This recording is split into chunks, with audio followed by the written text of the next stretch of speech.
Today, we're going to show you how to use the screen reader that's built into every page of the Generations Magazine website. The screen reader does just what you'd expect. It reads out loud what's on the screen. It's very easy to use, and there are some features that you might not be aware of. Features that can really help out people with vision difficulties because of the size of text on a web page, but who also have problems reading because of contrast variations. Let's start by going to the Generations homepage at generations808.com. The screen reader toolbar is located in the bottom right-hand corner of each page on our website. As I scroll down the page, you'll notice that the screen reader toolbar stays in its fixed location. So wherever you scroll, you'll still have access to the controls.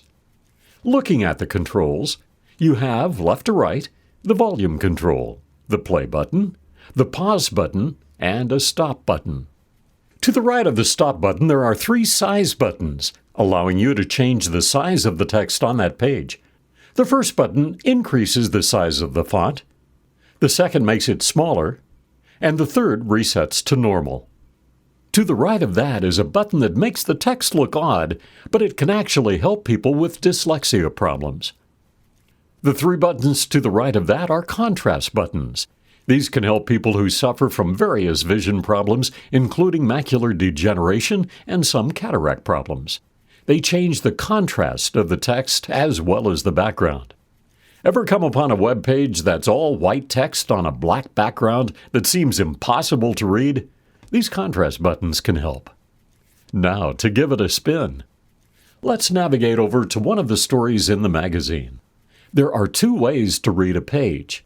Just simply push the play button, and our computer person lady will start reading everything, including the menu at the top, its submenu, and headings and titles and everything else. It can get really confusing.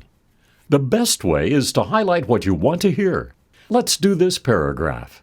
We highlight it, and then push play. As we age, staying organized and living in an... Now let's change the text size from larger to smaller, and then reset the font size to normal. Now let's try the other options. This is the one for dyslexia issues. This one reverses contrast, and this one reverses with different colors.